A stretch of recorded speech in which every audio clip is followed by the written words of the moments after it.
C'est l'heure de travailler, mon pote. C'est pas seulement pour aujourd'hui, c'est pour l'avenir. Fais le boulot maintenant. Il est temps de rester concentré, et tu le sais. Ne te laisse pas distraire par ce qui se passe à l'extérieur. Dieu travaille en coulisses, dans ce domaine que tu ne peux pas voir. Les choses ont changé dès que tu as reçu ce en quoi tu croyais réellement. Les bonnes opportunités, les bonnes rencontres, la guérison, l'abondance. Tout commence à s'aligner en ta faveur.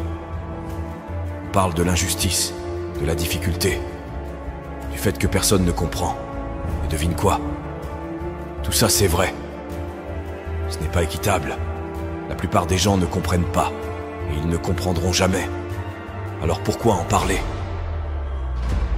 Profite de cette occasion pour reconnaître que le chaos dans ta vie te façonne et t'améliore, parce que tu choisis de persévérer quand tout le monde abandonne.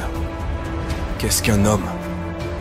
La personnalité d'une personne, ses façons d'agir, ses pensées, ses actes, tout ça dépend de son cœur.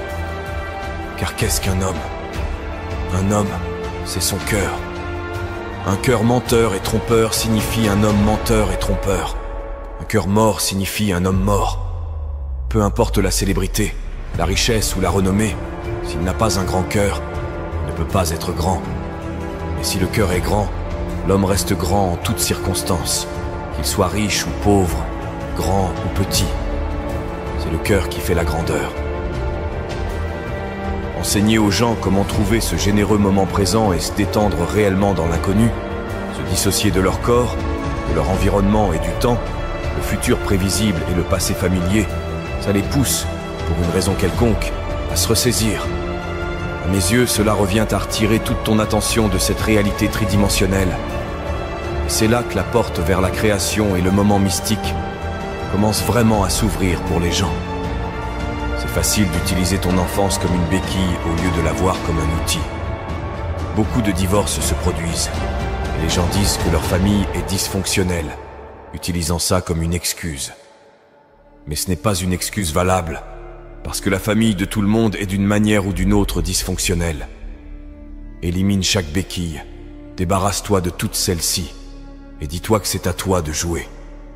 Que vas-tu faire maintenant que tu as lâché tous ces fardeaux? Blâmer les autres est juste un moyen facile de s'en sortir. Dieu dépose des rêves dans ton cœur que tu ne peux pas accomplir seul. Tu n'as peut-être pas l'expérience, l'argent ou les connexions, mais Dieu les a. Tu es à une étape près de voir tes rêves se réaliser. On n'a pas le contrôle. Beaucoup d'entre nous n'ont pas le contrôle. Certains choisissent de rester à terre, mais ce sont ceux qui se relèvent constamment aussi vite qu'ils le peuvent, qui grandissent et qui réussissent dans la vie. Qui contrôle ta vie? Qui prend les décisions dans ta vie chaque jour? Qu'est-ce qui tire les ficelles dans ta vie? Avant de dire toi-même, pense à ça chaque jour quand tu te réveilles. As-tu pris les décisions que tu devais prendre pour progresser? T'en as besoin, sérieusement. Bien sûr, ça va devenir difficile. Bien sûr, plein de choses peuvent perturber ta concentration. Mais tu dois tenir bon, mon ami. C'est un autre niveau aujourd'hui. Si tu peux le voir dans ton cœur et que tu as le courage de le dire, ça arrivera. Souvent, les gens croient en certaines choses, mais les gardent pour eux. Si tu commences à parler de ce sujet, tu crées cette loi de l'attraction. Et ça deviendra réalité parce que tes rêves doivent être plus grands que toutes tes peurs et toutes les conséquences.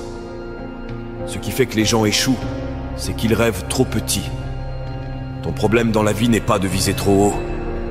C'est si tu vises trop bas et que tu échoues. Donc, quand tu vises la lune et que tu rates, tu es quand même parmi les étoiles. Tout le monde le veut, mais la réalité est que tout le monde ne l'obtient pas. Et le truc dingue, c'est que si tu le veux, tu peux l'obtenir.